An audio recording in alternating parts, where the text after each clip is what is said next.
In the last section, we have seen how to connect to the underlying database. So we had seen the two different options and different shortcuts. You can pause the video and make a note of it. Here we will discuss what are the different sample database, from where to download, and how to restore the sample database. So let's move to the next section, sample databases. For SQL Server latest edition, generally people are using either AdventureWorks or Wide World. In earlier version of SQL Server, we had different sample database, Northwind and others. And the current, generally people are more interested to the AdventureWorks or Wide World importers. So you can open the Google and search for SQL Server sample database Wide World. Hopefully the very first two links which you are getting, one will point to the Wide World and another will be pointing to the AdventureWorks.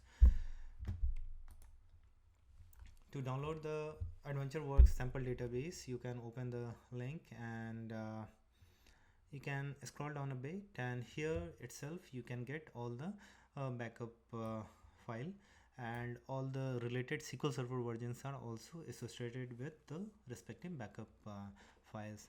Like for 2019 is preferred to use this 2019 BAK, for 2017 this 2017.BAK. So you can download any one of them and install it. Here I have already downloaded it, so I will go to the location, and here you can see I have already downloaded the AdventureWorks. Similarly, let's see about the Wide World importer backup. So the second link, if you open, it will point to the Wide World importer installation and configuration. So you can scroll down a bit, and here in the download section you can see the link to the Wide World importer releases, and it will lead you the respective GitHub location. Here different version of backup files you will see, either the full backup or data warehouse specific, or lightweight, or Azure SQL specific. If you are interested in running all the script by yourself, you have the option of the sample script. I generally prefer the backup because it's straightforward, so I will use this option, Wide World importer / full BAK. If you are interested in playing with your data warehouse or analysis services, you can go with the DW full backup. So I have just clicked here and it's already downloaded. I will show you these two files, AdventureWorks and Wide World importer backup file. So I'm going to open the SSMS and try to import it in my SQL Server instance.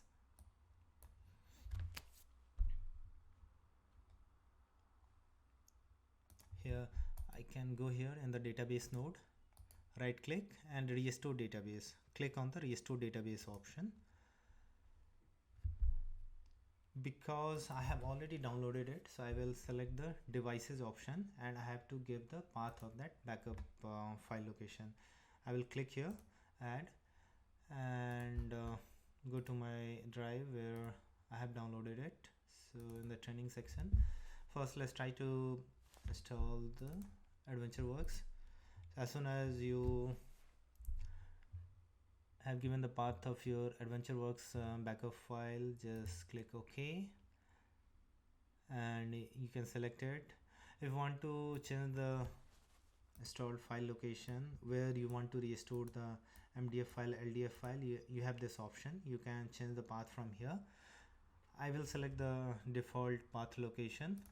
I'm not going to change here, and just click OK. It will be quick, within a minute it will be done. Yeah, it's done, and here you can see it's already installed. So I will just select here, click on the new query, and let's see what are the different tables are there. Select the start from information schema.tables st. So it will show you all the tables in this database. You can see I'm on my local system with my Windows authentication and pointing to the AdventureWorks, and there are 91 tables there.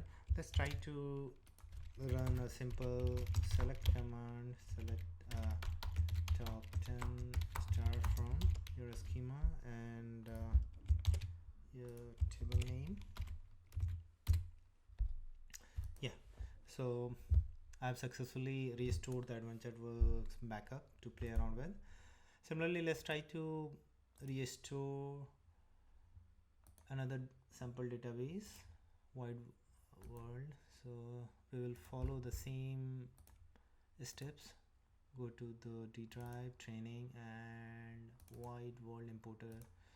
Just select the backup, okay, and by default it is getting selected. And database name is, suppose you want to change the database name, so it is going to restore the database with this name. If you want to change the database name, you can give test, so you can change the database name here as well. Again, you have the option to change the file location. File stream is already enabled here, so it is showing for that.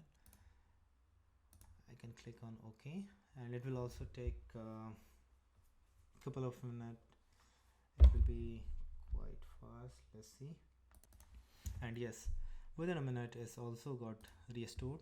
Again, I will go to the new query and try to see how many tables are there.